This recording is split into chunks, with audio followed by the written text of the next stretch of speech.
Right big TV digital exclusive breaking news చూస్తున్నాం. వనపర్తి జిల్లా పెబ్బేరులో ఘోర ప్రమాదం చోటు చేసుకుంది. ఒక్కసారిగా గాల్లోకి బైక్ ఎగిరినటువంటి దృశ్యాలు మనం చూస్తూ ఉన్నాము. బైక్ పై ఉన్నటువంటి ఇద్దరు మృతి చెందినట్లుగా మనకి సమాచారం అందుతోంది. రైట్ నౌ మనం చూస్తున్నాం బెంగళూరు నేషనల్ హైవే పై బైక్ను ఢీకొట్టింది కారు. అండ్ సడన్ గా రోడ్ క్రాస్ చేసినటువంటి బైక్ వేగంగా ఉండటంతో అదుపు కాని కారు ఒక్కసారిగా బైక్ పై ఉన్న ఇద్దరు మృతి చెందారు. సీసీ కెమెరాలో మనము రికార్డ్ అయినటువంటి దృశ్యాలు చూస్తూ ఉన్నాము. ఇటీవల ఘోరమైనటువంటి ప్రమాదాలు సంభవిస్తూ ఉన్నాయి. ఎవరి తప్పిదం వల్ల జరుగుతుందో తెలియదు కానీ రకరకాలుగా ఇన్సిడెంట్స్ రోజుకొక వార్తల్లో నిలుస్తూ ఉన్నాయి.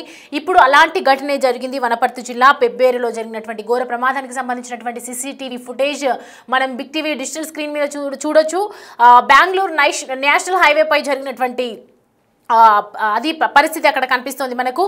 బైక్ ను ఢీకొట్టింది కారు. ఒక్కసారిగా సడన్ గా రోడ్ క్రాస్ చేసి బైక్ వెళ్తున్నటువంటి టైంలో మనం వేగంగా అదుపు తప్పి దాంట్లో పడిపోయినటువంటి లోయలో పడిపోయినటువంటి పరిస్థితి మనకు కనిపిస్తూ ఉంది. బైక్ పై ఉన్నటువంటి ఇద్దరు కూడా మృతి చెందినట్లుగా మనకి సమాచారం. దానికి సంబంధించినటువంటి కొన్ని విజువల్స్ ఉన్నాయి, మనం చూద్దాం.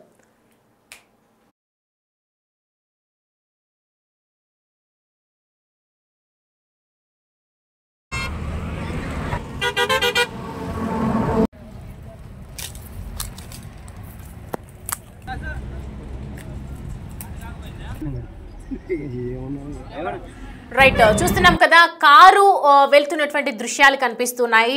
రోడ్లో నేషనల్ హైవే రోడ్ పైన మనం ఉన్నప్పుడు ఒకవైపు ఇటుపక్కన అంటే యూటర్న్ చేసుకోవడానికి వచ్చినటువంటి బైక్స్ అవి సడన్ గా వెంటనే అతివేగంతో బైక్ ఒక్కసారిగా రోడ్ క్రాస్ చేసే ప్రయత్నం చేస్తుంది. ఈ టైంలో కార్ అనేది స్పీడ్ పొజిషన్లో ఆటోమేటిక్గా ఒక నేషనల్ హైవే పైన ఉంటుంది కాబట్టి సేమ్ కార్ కూడా అదే పొజిషన్లో రావటం జరిగింది. వాళ్ళని తప్పించబోయి వెళ్తున్నటువంటి క్రమంలో ఒక్కసారిగా కార్ అనేది ఆ డివైడర్ని ఢీకొని లోపలికి వెళ్ళిపోయినటువంటి పరిస్థితి కనిపిస్తున్నాయి. అంటే వేగంగా ఉన్నటువంటి ఆ కారు, ఓవర్ స్పీడ్లో ఉన్నటువంటి కారు ఒక్కసారిగా వీళ్ళు రావడంతో ఆ బైక్ అక్కడికి వచ్చేసరికి వీళ్ళు స్పీడ్ కంట్రోల్ చేసుకోలేకపోయినటువంటి పరిస్థితులు కనిపిస్తున్నాయి.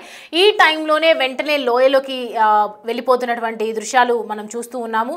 ఆ బైక్ పైన ఉన్నటువంటి స్పాట్ డెడ్ అయిపోయారు ఇద్దరు. ఎందుకంటే వాళ్ళ తప్పిదంగానే చెప్తున్నారు. స్క్రీన్ మీద కనిపిస్తున్నటువంటి ఫొటోస్లో ఉన్న వాళ్ళిద్దరు చూస్తూ ఉంటే కనుక ఖచ్చితంగా మనం ఒక తండ్రి కొడుకులాగా ఉన్నట్లున్నారు.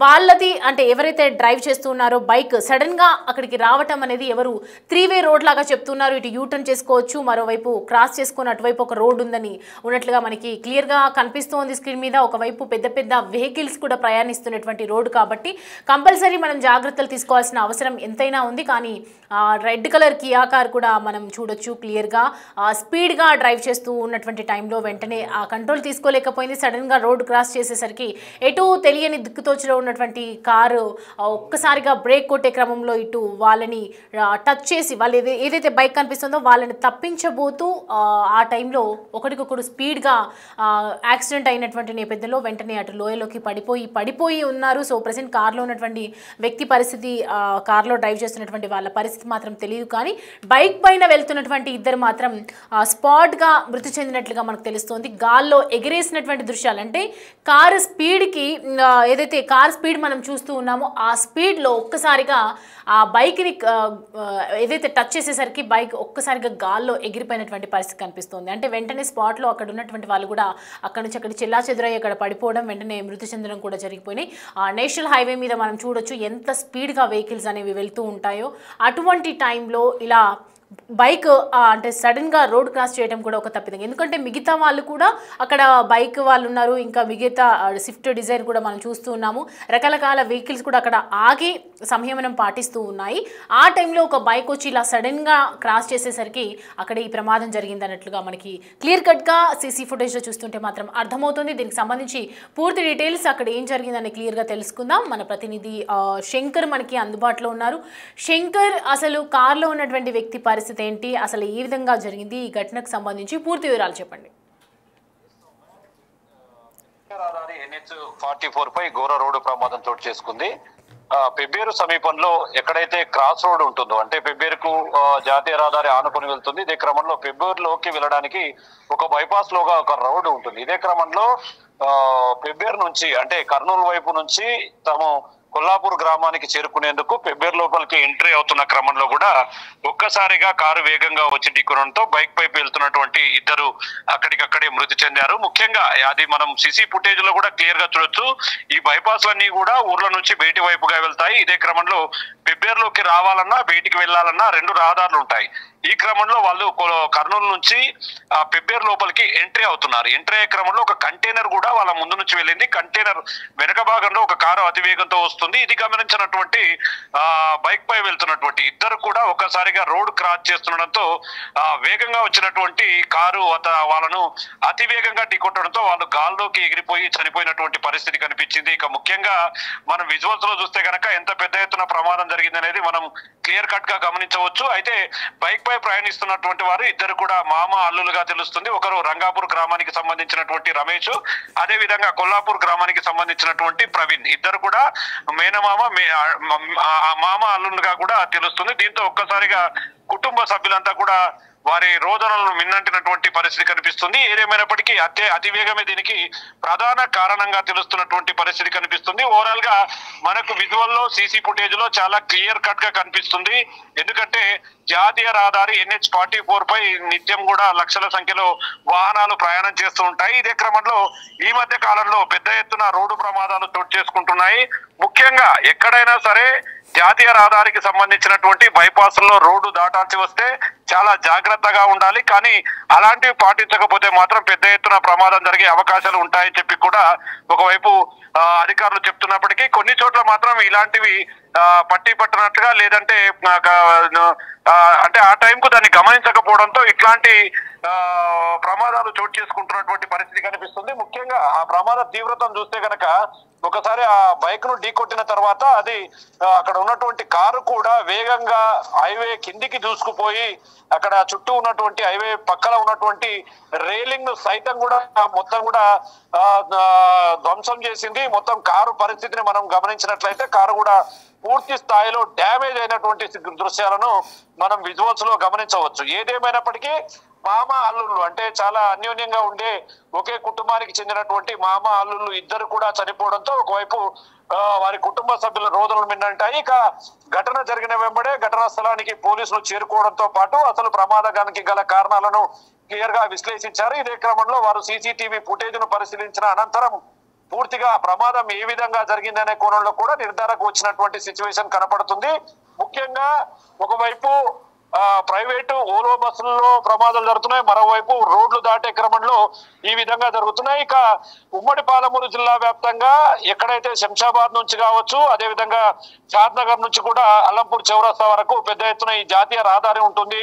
మొత్తం కూడా ఇక్కడ చాలా చోట్ల బ్లాక్ స్పాట్లు గుర్తించారు. ఆ బ్లాక్ స్పాట్లలో నిదానంగా వెళ్లాలని చెప్పి కూడా హెచ్చరిక బోర్డులు కొన్ని చోట్ల కనిపిస్తున్నప్పటికీ కొన్ని చోట్ల మాత్రం ఆ నియంత్రికలు లేకపోవడం వల్లనే ఇలాంటి ప్రమాదాలు చోటు చేసుకుంటాయని చెప్పి కూడా స్థానికంగా చర్చించుకుంటున్నటువంటి సిచ్యువేషన్ కనపడుతుంది. సౌమ్య, అంటే మనం చూస్తూ ఉంటే శంకర్ అక్కడ 3 వేస్ ఉన్నాయా? వాళ్ళు రోడ్ క్రాస్ చేయాల్సిన అవసరం ఎందుకు వచ్చింది అంటే అటువైపు వెళ్ళే రోడ్స్ ఏమైనా ఉన్నాయా? అంటే మనకు కనిపించేవి 2 రోడ్లు కనిపిస్తున్నాయి, అటువైపు ఎందుకు వెళ్తున్నారు వాళ్ళు? ఎందుకంటే జాతీయ రహదారికి ఉన్నటువంటి పెబ్బేరు ఒక పెద్ద పట్టణం. మనం చూస్తున్నది ఆ సీసీటీవీ ఫుటేజ్ లో చూస్తున్నది కర్నూలు వైపు నుంచిగా వస్తున్న వాహనాలన్నీ కూడా పెబ్బేరులోకి వెళ్ళాలంటే అటువైపు నుంచి లోపలికి వెళ్ళాలి. ఒకవేళ హైదరాబాద్ నుంచి వెళ్తుంటే ఇంకొక రహదారి ఉంటుంది, ఇన్ అవుట్ అని 2 కూడా బైపాస్లు ఉంటాయి. దీనికంటే ఒకటి లోపలికి వెళ్ళడానికి, ఒకటి బయటికి రావడానికి అటు నుంచి వచ్చే వాళ్ళకు. ఇదే క్రమంలో వాళ్ళు కర్నూలు నుంచి హైదరాబాద్ వైపు వస్తున్నారు. ఈ క్రమంలో వాళ్ళు కొల్లాపూర్ వెళ్ళాలి, ఒకరు రంగాపూర్ వెళ్ళాలి. ఈ 2 గ్రామాలు కూడా పెబ్బేరు నుంచి పెబ్బేరు లోపలికి వచ్చి వెళ్ళాలి. ఈ క్రమంలోనే పెబ్బేరుకు లోపలికి వచ్చి వాళ్ళు కొల్లాపూర్ సైడ్ వెళ్ళాలనుకున్నారు. ఇక పెబ్బేరులోకి వెళ్ళాలంటే ఆ రహదారికి ఆ దారి తప్ప వేరే దారి ఎక్కడా కూడా లేదు. హైవే నుంచి ఖచ్చితంగా వాళ్ళు లోపలికి వెళ్ళాల్సినటువంటి సిచ్యువేషన్ కాబట్టి ఖచ్చితంగా తప్పని పరిస్థితిలో వాళ్ళు వచ్చారు. కానీ ఒక్క విషయం అక్కడ చిన్నగా అర్థమవుతున్నది ఏంటంటే అవతల వస్తున్నటువంటి వాహనానికి సంబంధించినటువంటి వేగాన్ని అంచనా వేయలేకపోవడం ప్రధానంగా కనిపిస్తుంది. ఇక టర్నింగ్ చేసుకునే టైంలో వీళ్ళు కూడా బ్యాక్ సైడ్ లో ఒక కారు వెనకాల వస్తున్నారు. ఒకేసారి మలుపు తీసుకోవడం అంటే కాస్త టర్నింగ్ చేసుకోవాల్సి వస్తే కాసేపు వెయిట్ చేసిన తర్వాత ఆగిన తర్వాత వాహనాలు వస్తున్నాయా లేదా అనేది నిర్ధారించుకోవాల్సినటువంటి అవసరం ఉంటుంది. ఎందుకంటే NH-44 అనేది జాతీయ రహదారి. దీనిపైన వాహనాలు 100 నుంచి 120 కిలోమీటర్ల స్పీడ్ తో వెళ్తుంటాయి. అక్కడక్కడ ఇలాంటివి రోడ్ క్రాసింగ్ టైంలో కూడా ఈ వాహనాల్లో వెళ్తున్న వాళ్ళు కూడా కొంచెం వేగం తగ్గించుకొని వెళ్లాల్సి ఉంటుంది. కానీ వాళ్ళు ఆ రహదారి కాబట్టి స్మూత్ గా రోడ్ ఉంటుంది, ఎక్కడ కూడా రోడ్ అంతా కూడా చాలా సాఫ్ట్ గా ఉంటుంది కాబట్టి చాలా స్పీడ్ ను మెయింటైన్ చేస్తారు. తమ గమ్యస్థానాలకు చేరుకోవాలని బాగా అతివేగంతో ప్రయాణిస్తూ ఉంటారు. ఈ క్రమంలో ఖచ్చితంగా రోడ్డు దాటే వాళ్ళు చాలా జాగ్రత్తలు పాటించాలి. రోడ్డు దాటే వాళ్ళు చాలా రక్షణాత్మకంగా అవతలికి దాటే టైంలో అటు ఇటు చూసిన తర్వాతనే దాటాలి. మనం చూస్తున్నటువంటి ఆ సీసీటీవీ ఫుటేజ్ అంతా కూడా మనం క్లియర్ కట్ గా గమనిస్తే మొత్తంగా ఒక్కోసారి మనకు కంటైనర్ వెనుక ఒక వాహనం వస్తుందా అని మనకే అనుమానం కలిగేలాగా ఉంటుంది. కానీ కంటైనర్ వెళ్లిపోయిన వెంటనే ద్విచక్ర వాహనం అవతలికి దారి తీస్తున్న క్రమంలో ఒక్కసారిగా వెనక నుంచి రెడ్ కలర్ లో ఉన్నటువంటి ఒక వాహనం ఢీ కొట్టడం అనేది చూడొచ్చు. ఒక్కసారి ఆ విజువల్స్ చూస్తే అతి భయానకంగా ఉంటుంది. ఎందుకంటే అతి పెద్ద వేగంతో రావడంతో పాటు టూ వీలర్ను ఢీ కొట్టడం, ఆ తర్వాత వారిని ముందుకు పోయి అక్కడ ఎక్కడైతే ప్రమాదం జరిగిందో ఆ ప్రమాదం జరిగిన చోట పూర్తి స్థాయిలో ఒక లోతైనటువంటి ప్రాంతం కూడా ఉంటుంది. అది బలంగా వెళ్లి కింద ఢీ కొట్టడంతో కారు కూడా నుజ్జునుజ్జైనటువంటి సిచ్యువేషన్ కనపడుతుంది.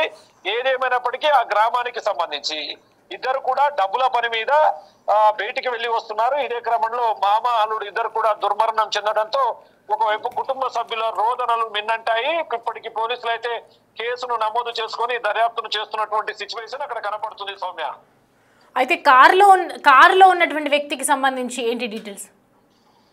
సౌమ్య, ఎందుకంటే కారులో ఉన్న వారికి కూడా పూర్తి స్థాయిలో గాయాలయ్యాయి. ఎందుకంటే ఆ కారు ద్విచక్ర వాహనాన్ని ఢీకొట్టడంతో పాటు హైవేకు ఆనుకుని ఉన్నటువంటి రైలింగ్స్, అంటే ప్రమాదాన్ని నివారించడానికి హైవే చుట్టూ కూడా ఎక్కడైనా లోతైన ప్రాంతాలు ఉంటే వాటి చుట్టూ ఒక రైలింగ్ లాంటి నిర్మాణాలు చేపడతారు. ఆ రైలింగ్ లాంటి నిర్మాణాన్ని దాటుకొని దాన్ని నుజ్జు చేస్తూ అక్కడ ఉన్నటువంటి లోతైనటువంటి ఒక గుంత లాంటి చోటు ఉంటుంది. అక్కడికి వెళ్ళి మొత్తంగా అది లోతైన ప్రాంతంలో పడిపోయినటువంటి విజువల్స్ ను కూడా మనం గమనించవచ్చు. హుటాహుటిన స్థానికులు కారులో ఉన్నటువంటి వారిని పెబ్బేరు ప్రభుత్వ ఆసుపత్రికి తరలించారు. మొత్తంగా కారులో ఉన్న వారికి పూర్తిగా గాయాలైనప్పటికీ వారు సేఫ్ గా ఉన్నట్లు డ్రైవర్లు నిర్ధారించారు. ఏదేమైనప్పటికీ ద్విచక్ర వాహనంపై వెళ్తున్నటువంటి మామనల్లులు ఇద్దరు కూడా పూర్తి స్థాయిలో ఒకేసారి చనిపోవడంతో ఆ కుటుంబ సభ్యులంతా కూడా బోరున విలపిస్తున్నారు. ఇదే కాదు, NH-44 జాతీయ రహదారిపై రోడ్లు దాటే క్రమంలో ఇలాంటి సంఘటనల వల్ల తమ కుటుంబ సభ్యులను కోల్పోయి రోడ్ల మీద పడ్డటువంటి కుటుంబాలు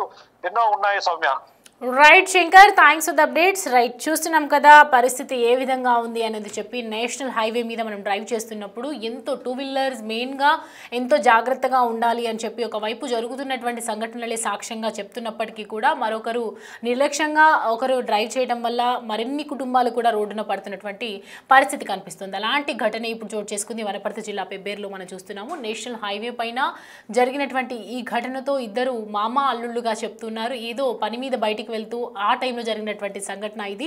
చిన్న చిన్న తప్పిదాల వల్ల ఇలా ప్రాణాలు కోల్పోతున్నటువంటి పరిస్థితి కనిపిస్తుంది. కాబట్టి కంటిన్యూస్గా మనం దీనికి సంబంధించి రోజు చూస్తూ ఉన్నాం.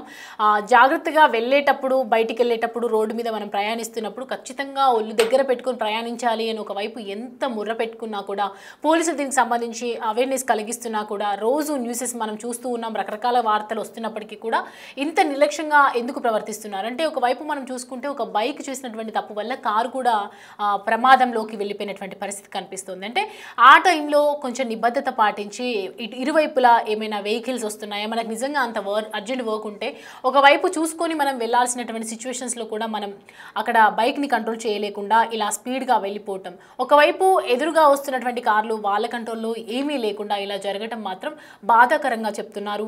కుటుంబ సభ్యులు కూడా ఎంతో తీవ్ర దిగ్భ్రాంతిని వ్యక్తం చేస్తున్నారు. వాళ్ళ కుటుంబం కూడా శోకసంద్రంలో మునిగిపోయిందని చెప్పొచ్చు.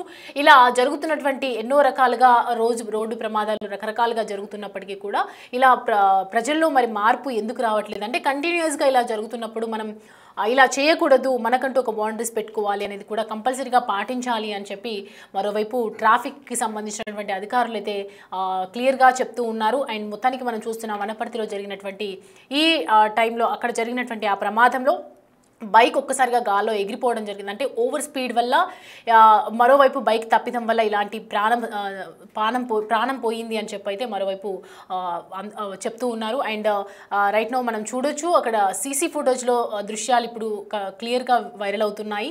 అండ్ సీసీటీవీలో మనం క్లియర్ కట్గా చూస్తుంటే ఎవరు తప్పిదం అనేది మాత్రం తెలుస్తుంది. మొత్తానికి ఇద్దరు ప్రాణాలు మాత్రం గాల్లో కలిసిపోయాయని చెప్పొచ్చు.